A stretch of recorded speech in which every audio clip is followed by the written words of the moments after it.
Great tiny house design doesn't happen overnight. It takes time and experience to really get things right. It also requires a personal journey, a deep understanding of what you need out of your space. And this next tiny house that we're about to visit is a spectacular example of when you get all of those things just right.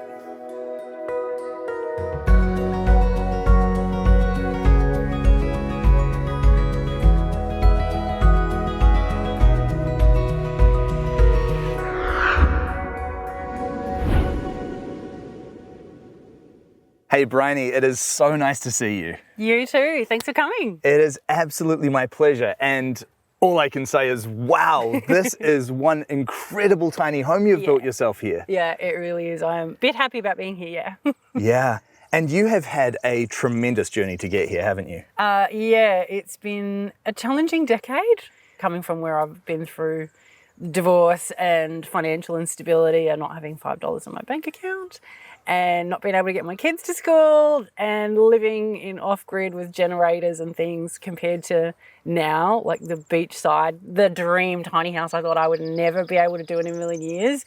It's a bit of a pinch me moment for sure. Yeah, I can see that. To me, this tiny house looks like the absolute epitome of luxury. Absolutely, and that was the entire brief. Coastal luxury. I wanted to step into this house and kind of feel like I've made it after everything. Can you talk to me a little bit about what it was that initially inspired you to go into a tiny home? So I've come to tiny house living primarily through financial necessity. My mental health was completely shot. I knew if I didn't take serious action for the good, things were not going to end well. So I sold everything I owned. I moved out of my rental. I ended up with $2,000. Sold my couch, my desk, my benches, the beds and everything. We lived out of an esky instead of a fridge for a while. And I bought a really, really shitty $2,000 caravan. We lived in that for 12 months. That was the start of sort of tiny house life. This is with your children? Yeah, this is with both kids. So I was a newly single mum of two who were 12 and 6 at that point. And that was the beginning of me getting out of the wheel of debt collectors and financial anxiety and phone calls and survival mode and sink or swim every day. And eventually, 8 years later, here we are in this. Wow. I think that is such a powerful and beautiful story. And it's also such a powerful reminder that not everything has to happen all at once. You don't have to go from nothing to luxury tiny house. Like even within the tiny house world, you can still work your way up progressively. Absolutely. There's a lot of people, I think, look at the price tags of tiny houses now and think they're out of reach and the movement is not what it used to be. But people don't realize you don't have to spend $150,000 straight off to get something like this. You start where you're at and you gradually build up. You're so right about that. And it is so important, I think, to know that it's okay just to do things in life in stages. And with your tiny house now, you are definitely in that luxury stage. Tell me about the design of your home. This is my third tiny house, which just blows my mind now over 7 years. The first one I was in was very small, 6 metre. Single level. I'm planning for the future and my knees do not like stairs and things. So it definitely had to be single level. You're also very tall. I am, yeah, I'm like 6'2", similar to you. So this is 9.5 metres long. It's 2.5 metres wide. The neighbouring council to where we are here actually launched a pilot program for tiny houses last year. Great. And it needs to be on a registrable trailer of 2.5 metres wide. So just in case this council decided to change their mind, instead of originally I was looking at a 3 metre build, we did end up going with a 2.5 metre one, so that if need be, I would comply with everything I needed to be able to fit into a trial or approvals here. Great. And this tiny house, it's very pretty, isn't it? It is. I wanted something that was a little bit girly and feminine. This is Colorbond nail strip. It's similar to the standing seam, but all the fixtures and everything is hidden. I love that look of the continuous from the roof straight down to the side without gutters and anything breaking those lines. It's so clean. Yeah. And you've got an addition onto this tiny house as well. Yes, so I do live here with my 13-year-old son, Ryder. The house itself was designed primarily for me to live and work. He uses the kitchen and bathroom. On this property, we're actually intending on bringing our second small tiny house bedroom pod for him to live in. But when we got to the property, it just so happened that 2 metres to the other side of the house where the drawbar is, they have a small second dwelling granny flat situation that they were using for storage. And my landlord is amazing and actually offered it to me for pretty much nothing per week for my son to live in instead. So now that he's a 13-year-old boy, he's got his own little teenage space and he's living the dream. Absolutely. I would have loved that when I was a teenager. And talking about the parking spot, wow. It was a bit of a challenge getting here. It's a very different thing to where I was previously. I was on my own land for 5 years. Right. This time around, being so close to the beach, which I worked very hard to manifest, I knew I wasn't going to be able to buy land again. So it took a little bit of doing, but I figure it's kind of what I do for a living. So if I couldn't put my money where my mouth is and find a killer spot for myself, then I really shouldn't be in business. And of course it makes sense that you have found the dream parking spot, because that is also your business. You are the founder of parkmytinyhouse.com.au, which is such a necessary service, helping tiny home owners to find their own dream parking spots. Absolutely. Look, as I mentioned before, tiny house life has been so completely transformational for me, and it makes me really upset thinking that there are others in a situation maybe now where I was 8 years ago that don't have the option of going tiny because of the where do I park it kind of equation, and I really wanted to remove that obstacle for people. Congratulations, that is such a huge accomplishment, and it is, again, just so necessary for the movement. So thank you for all that you're doing there. Thank you, appreciate it. Well, already just looking at your tiny home, I am completely enamored with what you've created here, and I am so excited to see what you've done on the interior. Can we have a look? Come on in. Thank you very much. This is an absolute dream. I love the way that you have styled this home. Thank you. I wanted it to very open, light, breezy, very high-end, luxury coastal. I wanted to feel like I was walking into a 5-star resort and able to put my feet up and relax for the first time in a long time. And yeah, I'm very happy that we've achieved that with this. The other thing that just immediately hits me walking into this home is the sense of spaciousness. Within 9.5 meters length, I still wanted to feel like it was quite a spacious, big, open, airy 1-bedroom, and pretty happy that we've achieved that. Yeah, absolutely. And then of course that spaciousness has been further enhanced by the placement of these really big, beautiful windows. I love the picture window and the indoor-outdoor flow, even if you're not outside, to still have that feeling of being outdoors, even when you're sitting there enjoying a cuppa and looking at the ocean, has just been kind of life-changing. There's something about water that just immediately connects us to that sensation of relaxation. Couldn't agree more. I feel very, very grateful to be here. I've wanted to live by the beach my entire life and didn't sort of think it would be possible for a really, really long time. So very happy to be here, and I have my morning beach walk. I try and get out and about and actually enjoy it and not just look at it. I love kayaking, so I'm down the beach a lot of the time and can see the tides and things from here to know when it's a good time to head out. Nice.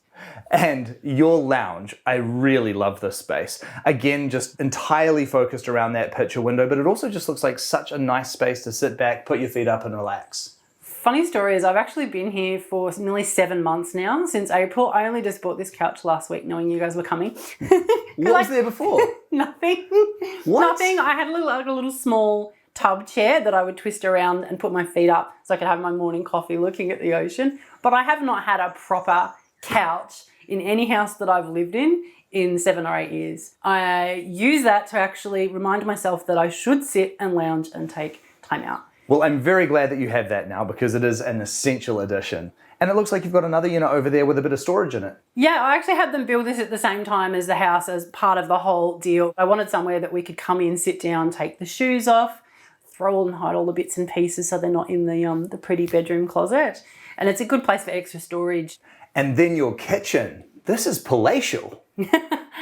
I love it. And admittedly, most of the interior design in the house was all designed around the kitchen, not because I'm a cook, but the island bench was really important to me because living here, I work from home, I work rather a lot. So I had to design it to be not only kitchen, cooking, prep space for the occasional salad, but also to work and have a really decent space here. And as a serial entrepreneur, your office space is very important to you, isn't it? It is not a typical office in any way, shape or form. So in the front, we have drawers that come out where the keyboard and mouse and all my little stationery bits and pieces and my never-ending to-do list lives. But we've also put in a really cool niche at the end of the bench. I wanted to be able to work and have a big computer screen that I can work from, but tuck it away at the end of the day so that we've got family area, eating area, and food prep space, and it works amazingly well. That is a very tidy way of doing it.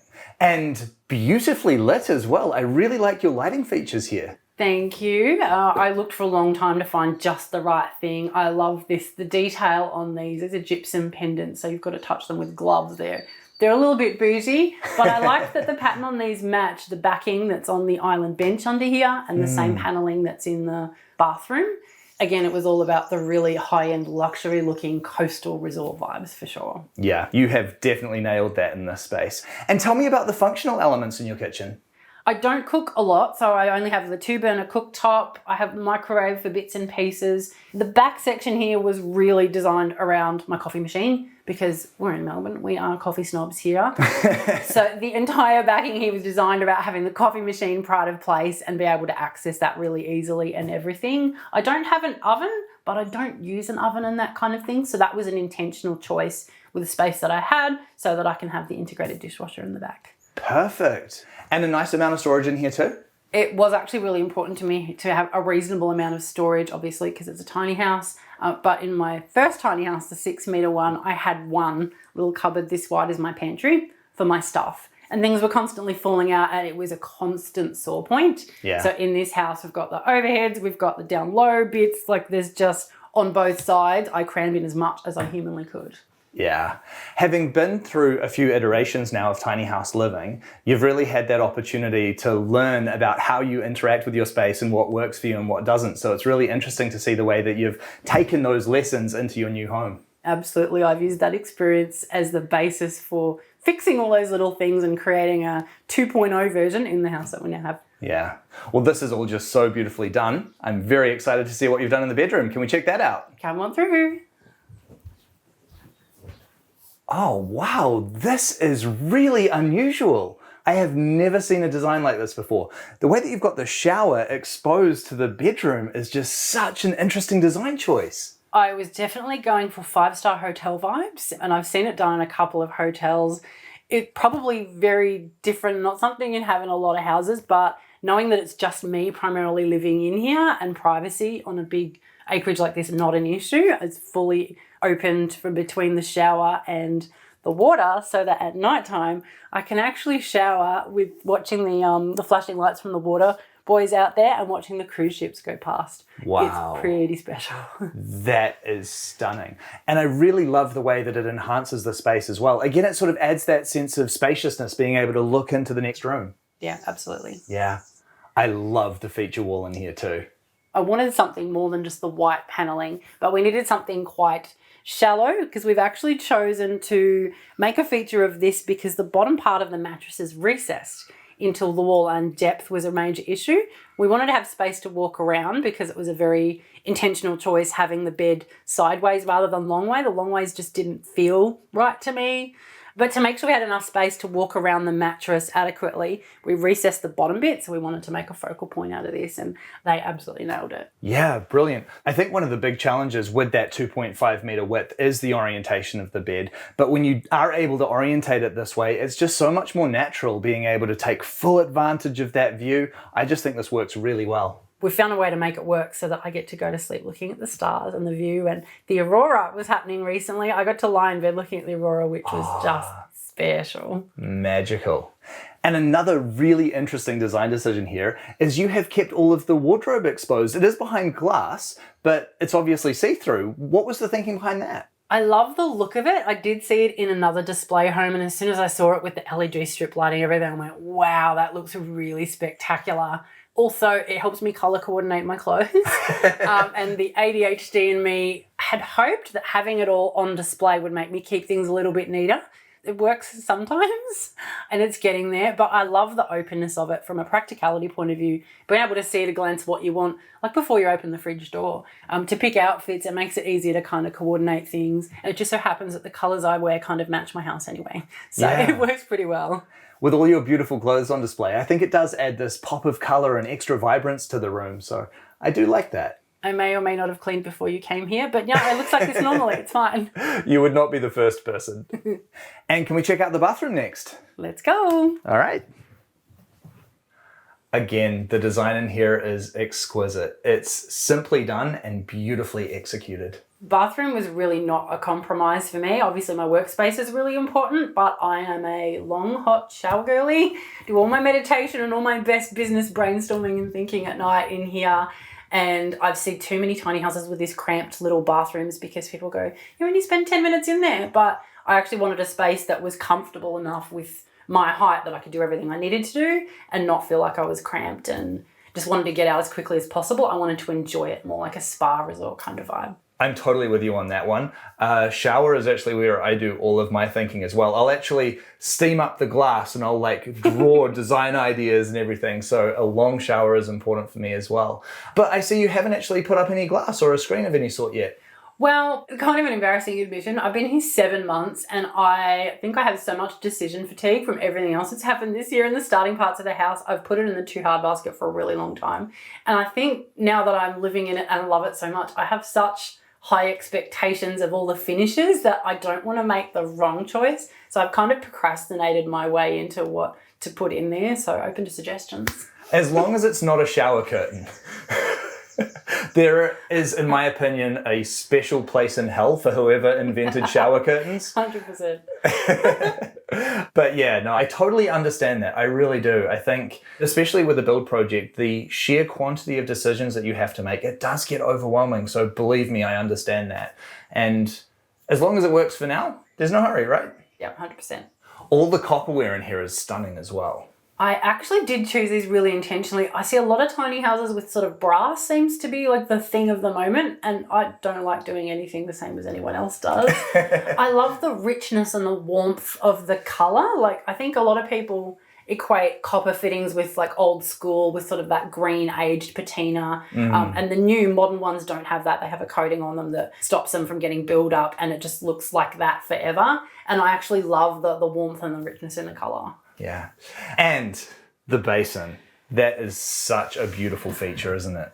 The basin's actually a really cool story. I was at the Homewares bathroom store looking at fixtures and fittings and trying to decide on the taps and the sinks and everything. I knew I wanted it to be a really special focal point, and I really wanted something different. I thought a copper one initially, and then I saw this out of the corner and it was a display one where it was all lit up and everything. I instantly fell in love, and it is the best product because they're like recycled and Australian made and all the good things, but they're super lightweight. If you're looking for a nightlight feature in the bathroom as well, it doesn't get any better than this, does it? It does give it a really beautiful glow, and I got the matching mirror with it, so it's a halo mirror that lights up, and the basin and the light together it's something really special at nighttime. It does definitely give hotel vibes. Absolute luxury. Composting toilet here too? Yes, obviously I'm on rented land, so it really needed to be a composting or incinerating toilet. Probably an awkward conversation to have, but I'm actually thinking about ditching the composting toilet and replacing it with an incinerating one. Really?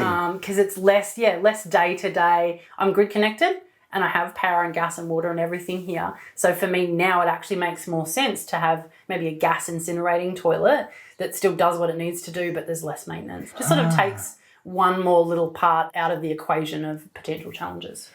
I think this is a great composting toilet, but there are definite pros and cons with both. So it's going to be interesting to see how you go with the incinerating toilet next. So you've been living here for 7 months now. How's this working out for you? I feel a little bit like it's a dream, and I pinch myself every day when I sit here and have my morning coffee and I look out at that view. It's exactly what I wanted and then some.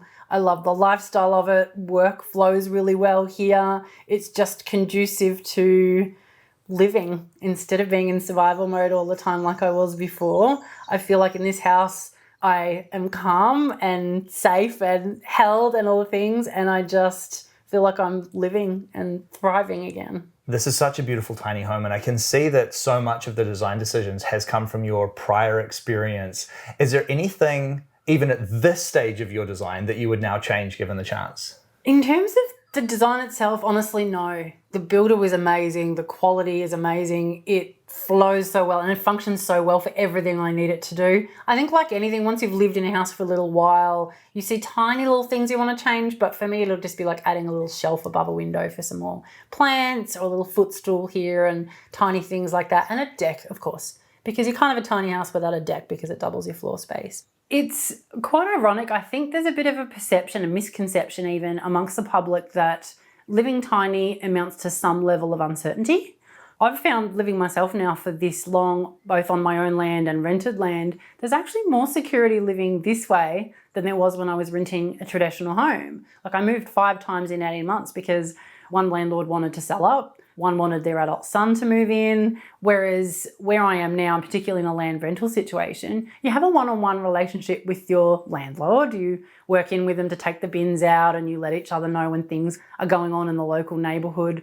So I feel quite comfortable that I'll be here for quite a few years. Also being in a tiny home in Wales that I own outright, I now have something that no one can ever take away from me. So it's stability and flexibility all wrapped up into one beautiful bundle for me. And what about the cost? I'm really bad at keeping track.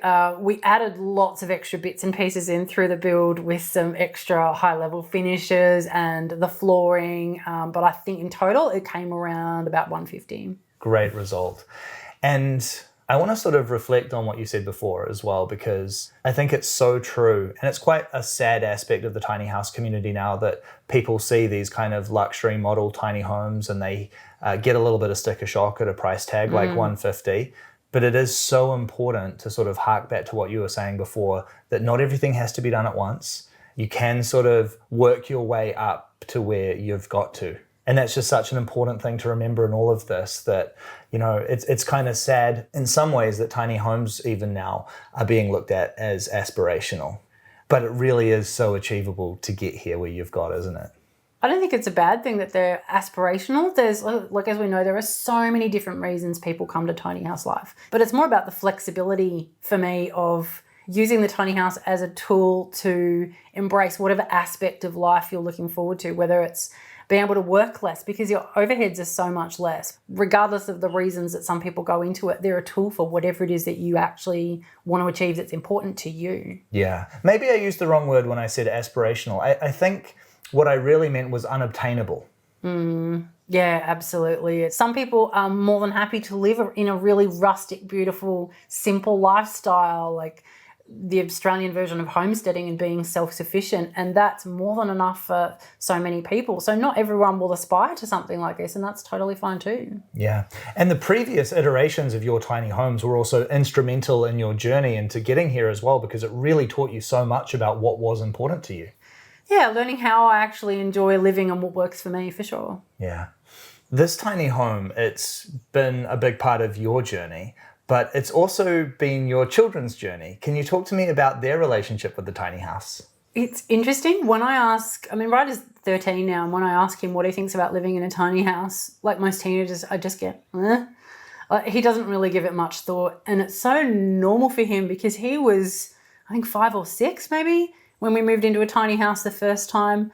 That was a little bit of an adjustment, living in such a small space. But now, I think we've been doing it for so long. Kids are so versatile. It's just totally normal. So now that you're all settled into your tiny home and this beautiful parking spot, what does the future hold for you now? Who would know, as my mum would say. I can't see me leaving tiny house life anytime soon. One day in the future, I will have a luxury bricks and mortar beach house right on the water where I can step right out onto the sand. But for now, I can see me being here for at least 5 years while my son finishes high school in the area, and then who knows? Who knows? The great what's next? Absolutely, yeah. Briony, this is such a beautiful tiny home that you've built yourself here. I hope you are immensely proud of this design because it is a real masterpiece that you've accomplished here. Thank you so much for sharing it with me. It's been an honour to share it with you. The design of this tiny house is flawless. I can't fault it. I think that all of Briony's experience in prior tiny house living has led to her designing an absolutely exquisite home for her. But what I'm so much more impressed with is her personal story. Getting to this place was such a journey for her. There was so much hardship to overcome, and yeah, she should be so proud of this house, but more than that, she should just be so proud of where she's now at in life. This really is a wonderful, wonderful place.